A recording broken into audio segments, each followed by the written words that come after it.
pessoal que acompanha Simples Assim, um bom dia a todos. A gente está aqui numa clínica de vacinação em Ribeirão Preto com a doutora Karen Morejon, que é infectologista e faz parte do Comitê de Imunizações da Sociedade Brasileira de Infectologia. Doutora Karen propôs para a gente um assunto muito interessante: imunização de adultos, vacinação em adultos. Será que a gente precisa mesmo de vacina? Nosso sistema imune já está tão, preparado, a gente já não precisa mais vacinar? Vamos saber disso? Só bebezinho que vacina? Doutora Karen vai explicar tudo pra gente. Aguarde.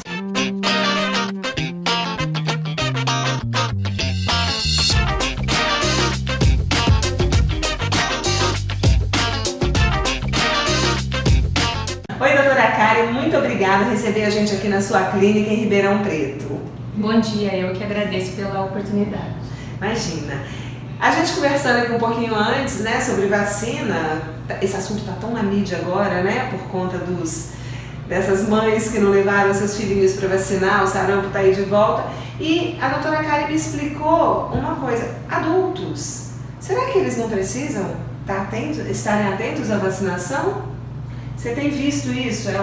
Que há uma negligência nesse caso de vacinação de adultos? Sem dúvida. O que a gente sempre lembra, é natural que a gente sempre pense na nossa criança, Imunizar as crianças, os idosos, a gente lembra também, mas o adulto fica naquele vácuo que ninguém lembra por vários motivos, o tempo fica muito corrido, a gente tem outras preocupações, isso acaba passando batido, Mas é um grupo que realmente precisa ser imunizado e infelizmente é negligenciado. E quando a gente fala vacina para adultos, quais que a gente deve indicar? Quais são as principais? Não pode deixar de tomar. São aquelas, principalmente as básicas do nosso calendário, como a do sarampo, que você falou, se esse adulto não foi vacinado antes. E se ele já teve o sarampo? Não é necessário. Tá. Não é necessário. A antitetânica é extremamente importante para o adulto, a cada 10 anos, durante toda a nossa vida, precisa ser feita. Nossa. E quantas carteirinhas a gente pega que não tem, fez quando era criança, depois nunca mais fez, É verdade. Vacinas contra meningite, que o adulto habitualmente não tem, se olha as carteirinhas, não tem. Tô me enquadrando. Vacinas para hepatite B, a hepatite A, são todas vacinas que devem ser feitas também. A da gripe, sem dúvida nenhuma, anualmente. A da gripe, isso que eu ia falar, anualmente. Anualmente. A da gripe, o nosso Ministério da Saúde, ele tem alguns grupos prioritários, que são aquelas pessoas que mais facilmente podem adoecer por alguma doença, falando aqui pela gripe, então eles fornecem gratuitamente essa imunização. Mas toda pessoa pode fazer, e não só pode, como deve ser imunizada.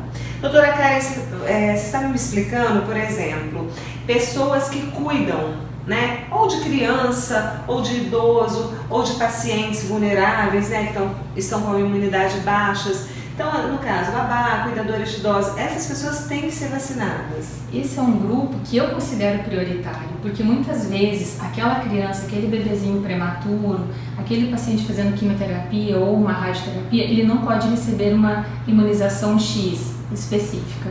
Mas você imunizando as pessoas à sua volta, você acaba tendo mais chance dessa pessoa não adoecer. E mesmo que essa pessoa doente, um prematurinho, um idoso, ele possa fazer uma vacina, nem sempre ela funciona tão bem por conta da imunidade reduzida. E aí você imunizando o cuidador, os familiares, você acaba protegendo mais aquela pessoa. Um paciente oncológico, por exemplo, que está com a imunidade baixa e tem ali a sua família, nos cuidados diários, a família precisa ser vacinada. Sem dúvida nenhuma. Então, aí você tem que conversar com o seu médico para saber quais imunizações que são necessárias, para saber como é que você vai estar protegendo essa pessoa. Entendi. A gente está conversando também, apesar do foco ser em adulto, na questão da criança também, Não sair com essa criança até ela estar totalmente imunizada. Alguns cuidados, que a gente fala assim, a criança pequenininha quando nasce, ela só começa a fazer algumas vacinas com 60 dias, por exemplo, a da coqueluche. Claro que a mãe hoje vacina durante a gravidez, ela passa os anticorpos para esse bebê também. mas a gente não tem certeza que isso é extremamente efetivo. Funciona muito, sem dúvida nenhuma, mas a gente sabe que nenhuma vacina é 100% eficaz, né? Então a gente tem que ter certos cuidados. Se esse bebezinho vai receber essa vacina só com 60 dias e a da gripe só com 6 meses de idade, então o que eu preciso primeiro? É proteger o entorno dessa criança. E é o que a gente sempre fala e recomenda. O bebezinho pequenininho, até 2 meses, evitar sair com ele em grandes aglomerados, né, festas com muita gente, shopping center, né? E eu vou ser eu vou além, até essa criança ser imunizada para influenza, que é aos 6 meses de idade, evitar shopping para essa criança, né? O que você, na sua opinião, faz com que as pessoas negligenciem as vacinas? Elas têm medo de vacina por quê? Por causa de ser injeção ou porque algumas pessoas são vírus vivos, são vírus atenuados? Isso você acha que culturalmente gera algum tipo de medo? O que provoca essa negligência? Negligência tal que está gerando esse panorama que a gente está vendo da volta do sarampo, de crianças morrendo, de pessoas morrendo com gripe. Exato. Renato, acho que isso é multifatorial. Eu acho assim, vou te dar uma situação. Toda vacina, ela é passível de ter eventos adversos, né? Habitualmente são eventos adversos assim, muito leves, né? Geralmente locais, sem grandes problemas. Mas algumas pessoas têm eventos adversos um pouquinho mais intensos e essas pessoas acabam ficando preocupadas e acaba isso às vezes disseminando né? Lógico que quando a gente fala de vírus vivos atenuado, não é toda pessoa que pode fazer essa imunização, né? Então a gente fala pacientes imunodeprimidos, tem que ter certo cuidado, gestante precisa ter cuidado. Então a sala de vacina, ela já está preparada para isso. O médico já sabe disso, ele vai orientar o seu paciente, né? E eu acredito que acontece muito com o que tem acontecido com o HIV, que tem sido negligenciado também a sua prevenção. A pessoa não viu aqueles pacientes com sarampo, com quadros graves, não viu a varíola, não viu quadros graves de poliomielite, né? Então essa geração que não visualizou isso, ela acha que essa doença não existe mais. Relapsa. Exatamente, né? Então esse discurso você dificilmente vê em pessoas mais antigas, porque elas viram isso, então elas queriam ser imunizadas para não adoecer. Isso você consegue, é mais fácil você ver esse discurso em pessoas que não passaram por isso.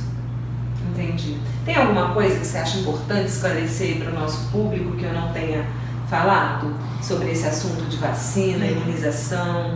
Eu queria chamar de novo para o adulto, né? O adulto tem um calendário específico. O nosso programa de imunizações, o nacional, que é o pelo SUS, ele é muito bom, Renata. Ele é assim, excelente, ele contempla quase tudo que a gente necessita. Se você fizer o que tem lá, já está muito bom, já está ótimo, né? Tem uma ótima proteção. Se você puder fazer um pouco além, que é o que tem na Sociedade Brasileira de Imunizações, é um ganho que você tem. Então, o que eu sugiro? Consulte esses calendários, compare os calendários, converse com o seu médico, veja o que você pode fazer. Existem vacinas bem interessantes para alguns grupos, como a do herpes zoster, do HPV, que a gente fala muito assim, em criança vacinando HPV, adolescente, mas alguns adultos também podem receber essa vacina. Febre amarela também, né? Você vai viajar para uma área endêmica.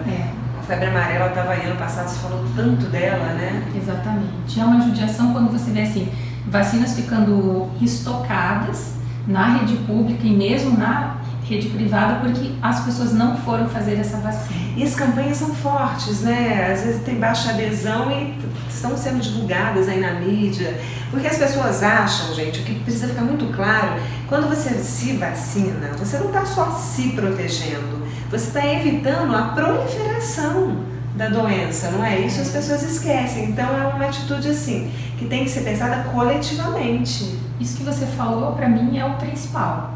Né? Quando você fala em vacina, não sou só eu protejo o coletivo. Exatamente. E esse pensamento que deveria estar assim. É isso que está faltando aqui no Brasil. Exatamente. É isso aí, gente. Agradecer a doutora Karen por ter recebido a gente aqui em Ribeirão Preto para falar sobre vacina. A gente volta com ela, às vezes, falando de algum tema específico, né? Dependendo da demanda de vocês. Doutora Karen, muito obrigada mesmo. E obrigada a todos vocês, ao Guilherme Lucas, que está aí filmando pra gente, e a todos vocês que acompanham Sempre Simples Assim. Muito obrigada, até a próxima.